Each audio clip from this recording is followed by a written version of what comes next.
Magkano nga ba gagastusin kapag ka nag-rides ka papunta ng Batangas? At ilang oras ang biyahe at paano pumunta doon? Tara, samahan nyo kami. Umalis nga pala kami dito sa SM San Mateo, alas 5 onward in the morning. So dito magsisimula kung ilang oras ang biyahe pag alis namin ng San Mateo. At dito na rin kami dumaan sa C5 Road para tuloy-tuloy ang biyahe. Medyo inabutan na rin kami ng umaga. Magkano bang gagastusin natin sa gas? So nagpa-full tank kami bago umalis. So ang full tank natin 300 to 400 lang. At depende yan sa motor na gagamitin mo. At nung nasa Batangas na kami, syempre dumaan kami dito sa Lumian sa Labac, Batangas.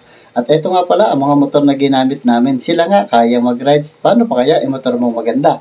At sinubukan din namin umorder ng Lumi, special Lumi sa Batangas. At ito, iba-iba man ang topics na natikman natin pero iisa lang din ang lasa. Lahat sila masarap. So pagdating namin dito, malapit sa venue kung saan kami pupunta, ito agad na bumungad sa amin. Sobrang napakaganda.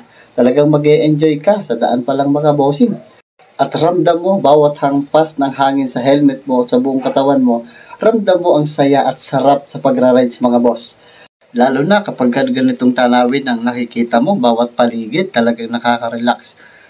At nung halos malapit na kami sa venue, napadaan kami dito sa mahabang tulay. At paglagpas lang namin dito, nakita agad namin itong signboard na Lily Beach Resort. Pinasok agad namin. Tumawid lang kami dito. Siya nga pala, halos mag-alas 12 na kami ng tanghali nakarating dito. At kung meron kang dalang tent, pwede mong itayo dito. Kaso may bayad 300 pesos. Kung wala ka namang dala, pwede ka rin mag-rent dito sa halagang 500 pesos.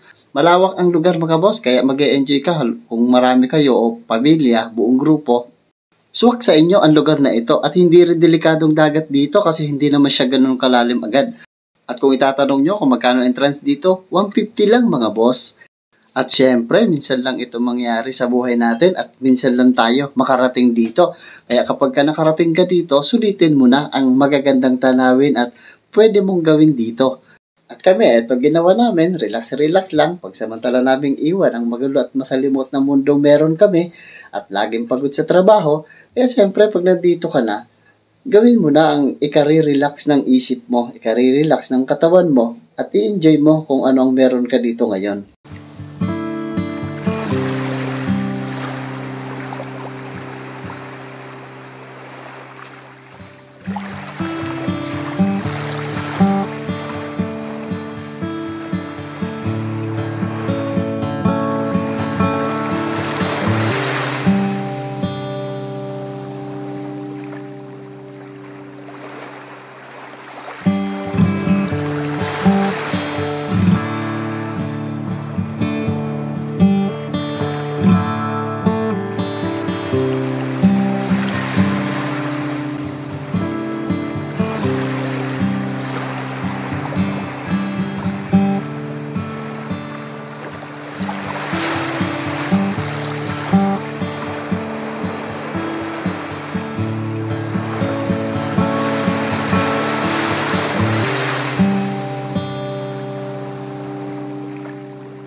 Kinabukasan, biyahin na uli kami kasi marami pang magagandang mga pasyalan ang pwede naming daanan bago kami uuwi ng San Mateo o ng Quezon City. Tulad nito, napadaan kami dito sa napakagandang view. At syempre, picture-picture muna kami. Hindi pala ito picture, video pala. At tuloy-tuloy pa rin ang biyahe namin mga boss. Malapagudpud ang tanawin dito na sobrang napakaganda. Talagang mag-e-enjoy ka. Ramdam mo ang saya sa pagra-ride. Sulit mga boss. Dito pala kami dumaan mga boss kasi gusto namin puntahan yung bagong ginagawa dito sa Batangas. At dinarayo ng maraming mga turista at syempre, turista na rin ang mga madlang people kaya tutuloy kami doon mga boss. Nadaanan din pala namin ito, Barangay Ilijan. At pagkalagpas namin dito, dire-diretso na kami sa Monte Maria. At malayo pa lang mga boss, tanaw na namin siya. Kasi nasa ibabaw ito o nasa tuktok ng bundok. At sobrang excited namin, hindi na kami nagpaatubili pa. Agad na kaming dumiretso dito. Siya nga pala, alam niyo magkano entrance dito? 10 pesos lang. At sa 10 pesos na yon, unlimited na yan mga boss. Kahit ilang oras ka pa dito. At free parking din dito mga boss.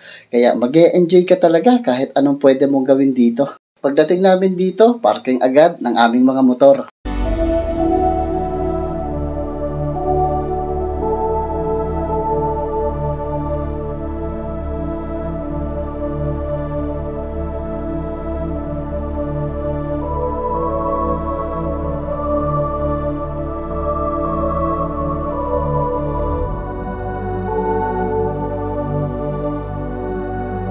Pagkatapos namin mag-ikot, biyahe na uli kami. Kasi may isang pasyalan pa kaming dadaanan. Kaya dire-diretso lang yung biyahe namin.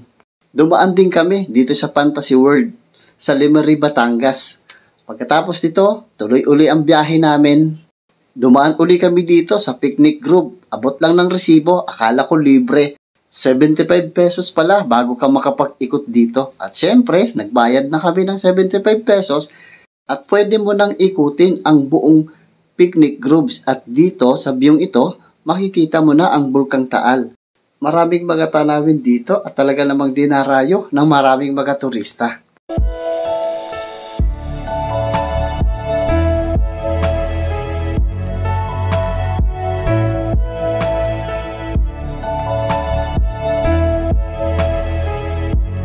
Oops, baka natapos mo ang bidyong ito. Baka naman, isang palo lang sa Face ni Boss M dahil yan lang ang nagpapasaya sa bawat rides na gagawin natin. Maraming salamat mga boss!